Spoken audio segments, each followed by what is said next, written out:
Welcome back to the Deep Dive. Today we're taking on something pretty ambitious, I think. We're looking at a whole spiritual curriculum laid out step by step.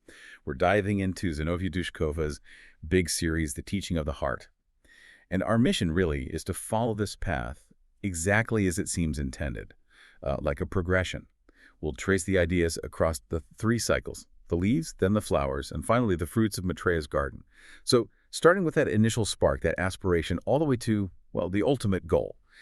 And the whole thing seems to pivot around one core concept, the heart. Yes, that structure, leaves, flowers, fruits, it's absolutely fundamental. It's not just, random themes. It represents stages of growth, of illumination.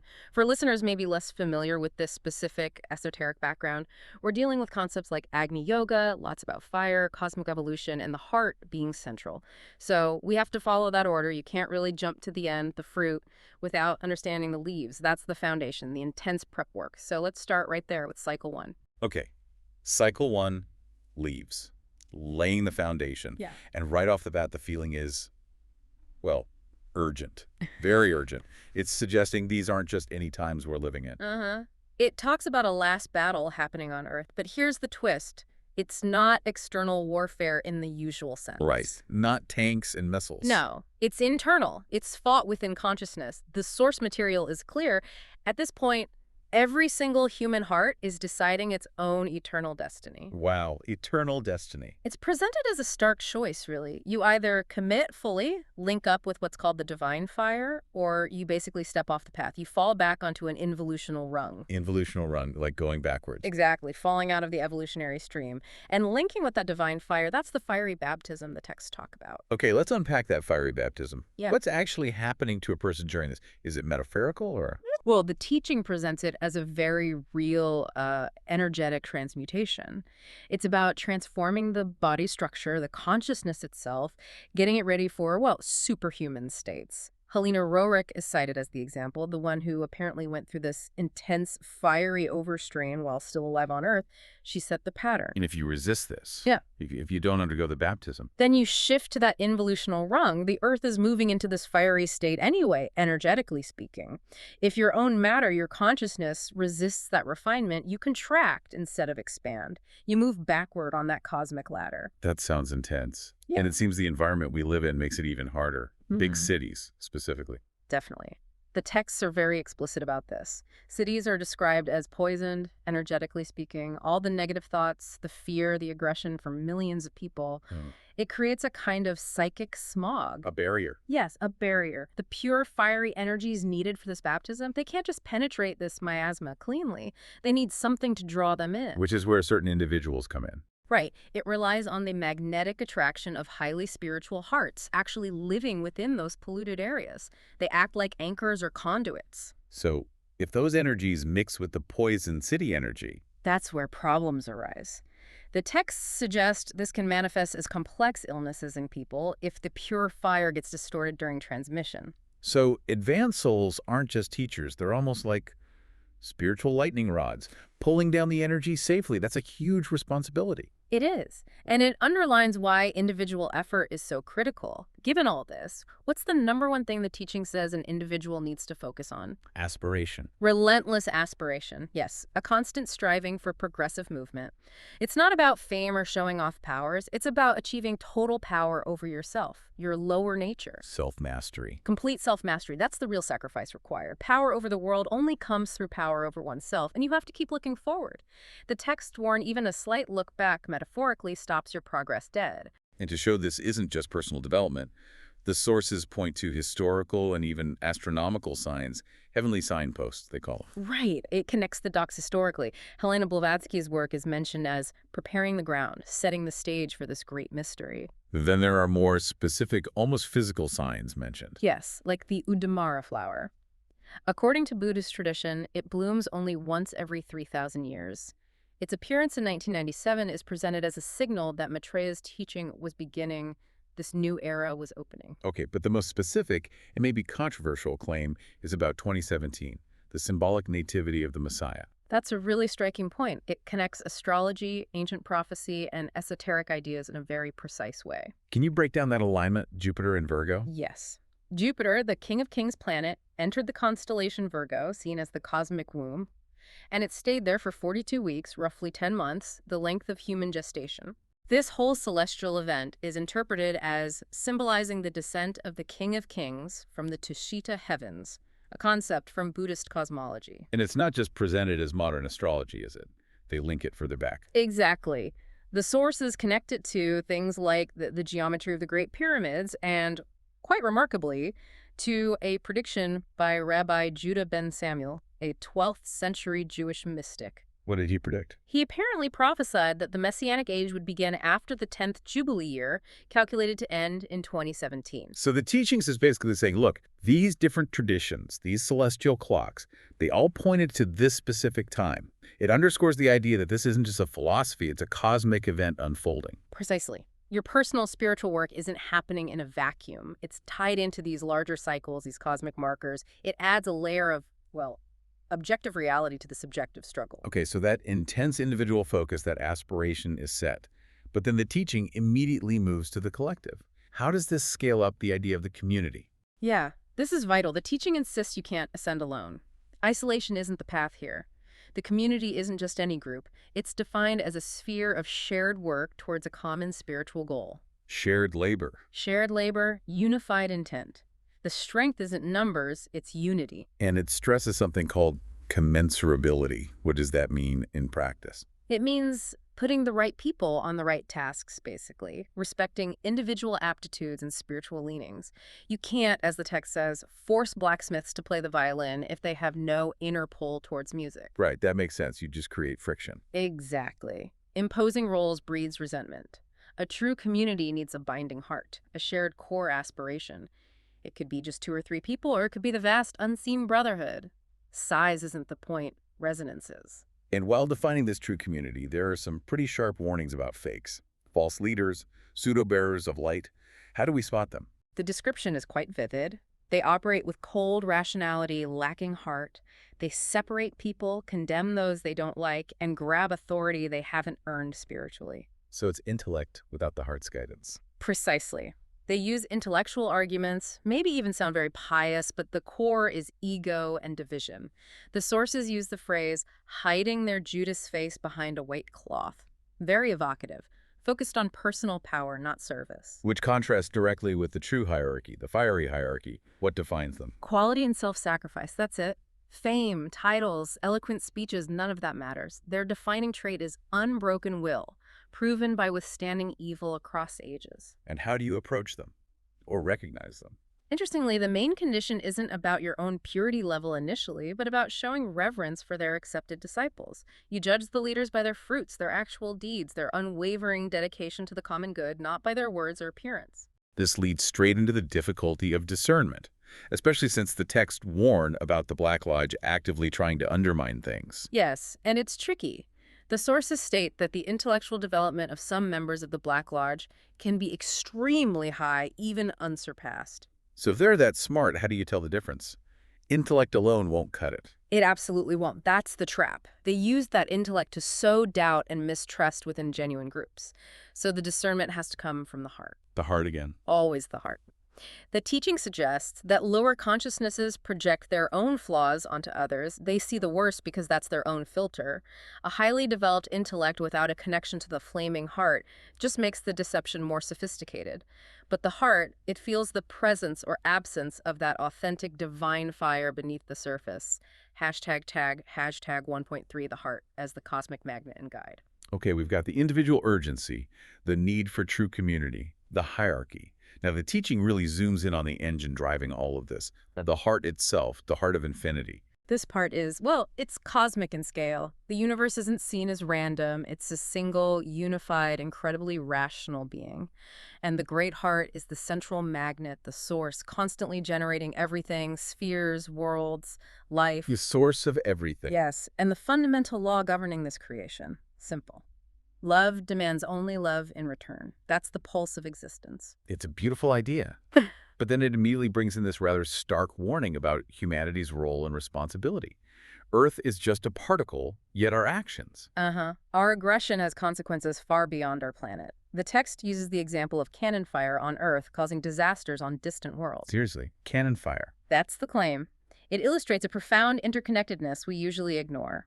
Our localized violence creates ripples, disrupts equilibrium elsewhere in the cosmos. And this connects to UFOs. Yes. The teaching suggests that many UFO appearances are actually attempts by beings from other worlds to mitigate our aggressive behavior, basically to protect their own realms from the fallout of our actions. Wow. So they're acting defensively because of us. It paints a picture of a lack of cosmic brotherhood, doesn't it? Our behavior is seen as a threat to others. So if intellect can lead to this kind of aggression, and the world's energy is poisoned, what's the reliable guide through all this complexity? It keeps coming back to the heart, the only irreplaceable guide. It's described as the organ that fire breathes by love.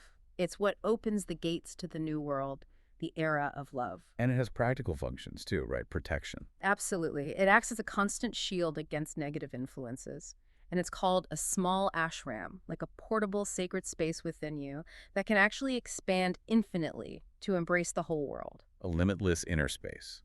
And crucially, it's the tool for that discernment we were just talking about, seeing past the masks. Exactly. The heart's eye looks for the divine fire beneath the surface appearances. The teaching states quite plainly that only the heartless, those without that inner resonance, fail to perceive the teaching of the heart, because its essence is divine love. If you don't have that frequency within you, you can't tune in. It bypasses purely mental understanding. It acts like a magnet, pulling things back together. That's the idea. Pulling those scattered particles of consciousness back towards that fundamental oneness, that great heart we started with. Hashtag tag Quantag 1.4, the world of fire and prayer.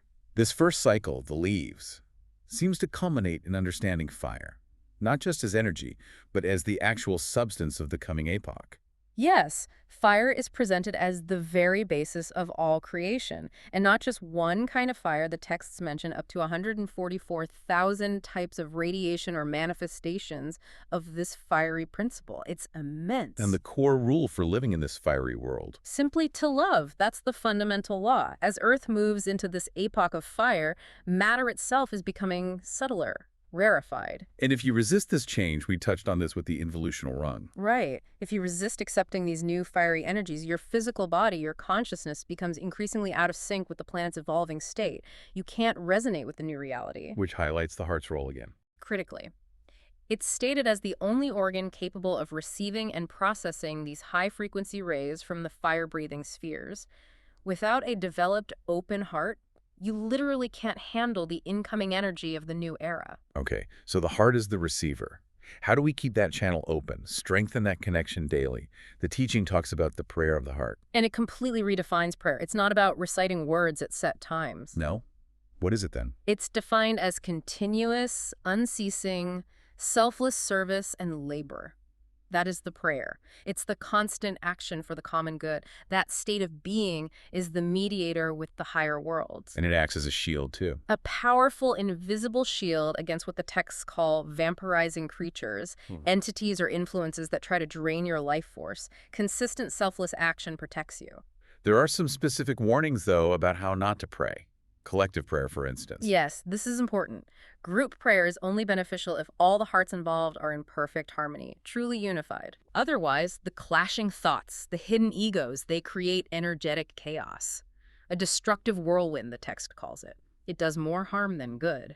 Harmony is non-negotiable. And there's a strong prohibition against charging money for prayer. Absolutely. That's seen as a major distortion, inviting the dark forces of mammon, the energy of greed, instead of the pure energy of the divine, the Pantocrator. So through this unified, selfless action, this true prayer and the community structure, we reach the goal of the leaves cycle, brotherhood. And this isn't just a feeling, it's meant to create a real change. A fundamental change in matter itself. When true brotherhood is achieved, when beings fuse into that unified state, matter transforms. It becomes stellar. Stellar matter, meaning Meaning it acquires imperishable properties. It's no longer subject to decay like ordinary matter. This links the planet and its inhabitants directly with other highly developed cosmic civilizations. It's the actual physical transfiguration, the ascension into the abode of the holy fire, built on the foundation established in the leaves. Okay, that covers the intense groundwork of the leaves. The urgency, the heart's role, the need for purification and selfless action. Now we shift. Cycle 2. The flowers. This feels like the blooming part, the manifestation. Exactly. If leaves were about planting and tending the seed in difficult soil, flowers are about the emergence of the beautiful qualities that result from that work. It's about manifesting divine love. Hashtag tag tag 2.1, the Son of Love in the New Era.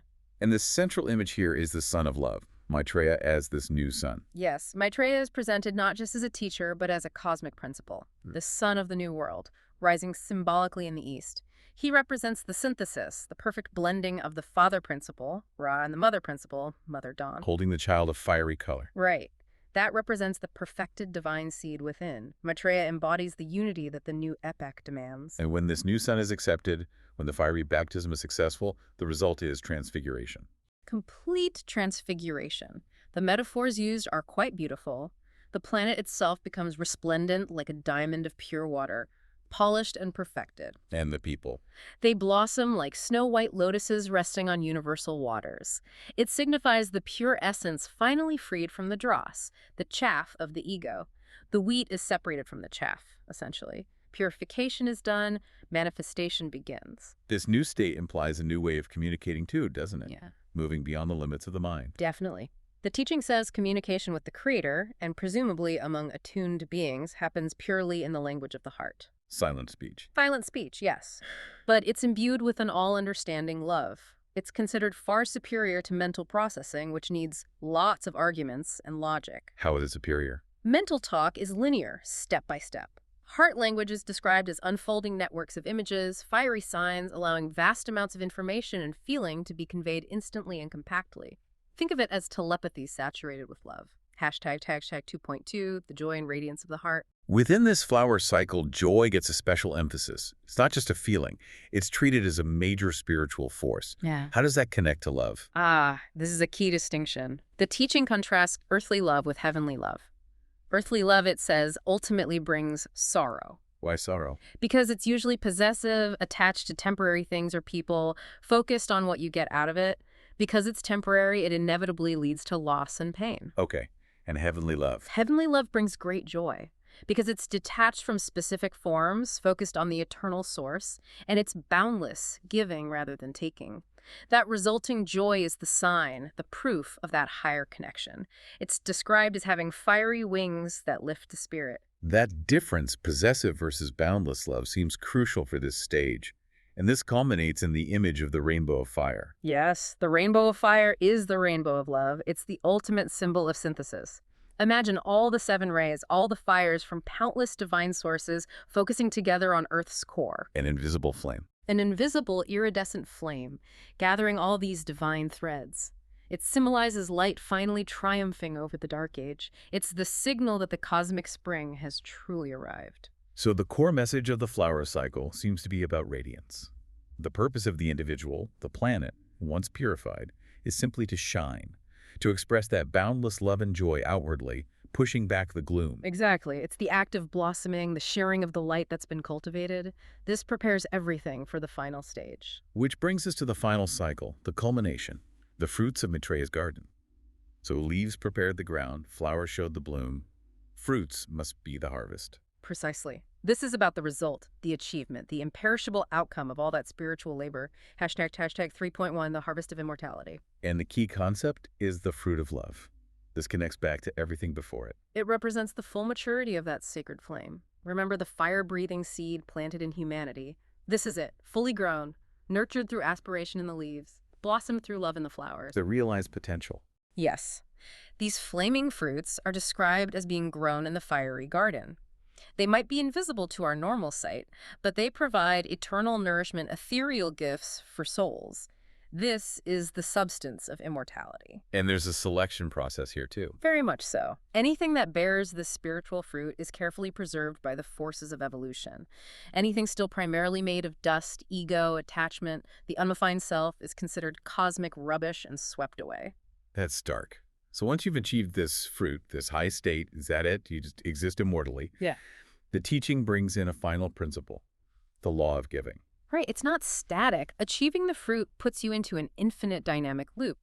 To keep receiving those ethereal gifts, that eternal nourishment, you have to constantly give your own fruits. Give away what you've just perfected.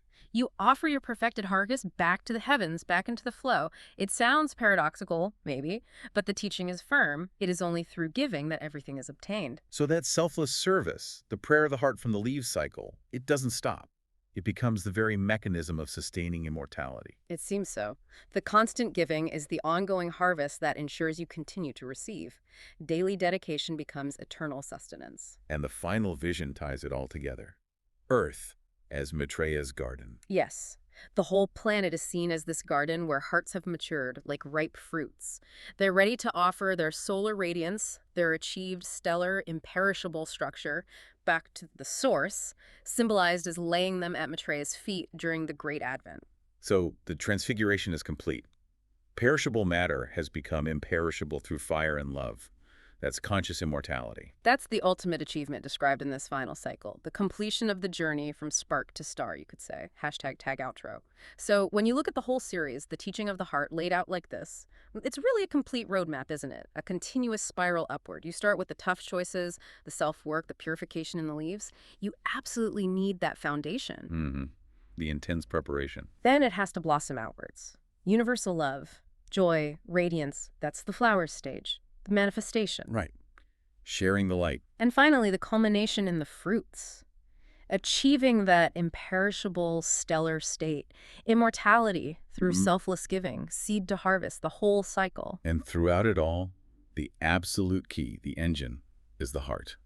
That fiery white core, as it's called, is presented as something beyond the intellect, which can get caught up in division. Exactly. The heart transcends that. It's the magnet pulling everything back to unity, to oneness. It's a powerful framework. It is. And you know, the ultimate implication, the really mind-bending message woven through this whole teaching, it's that humanity isn't just meant to be, you know, a temporary species on one small planet. Oh, then? The destiny portrayed here is, well, it's to become creators of stellar worlds.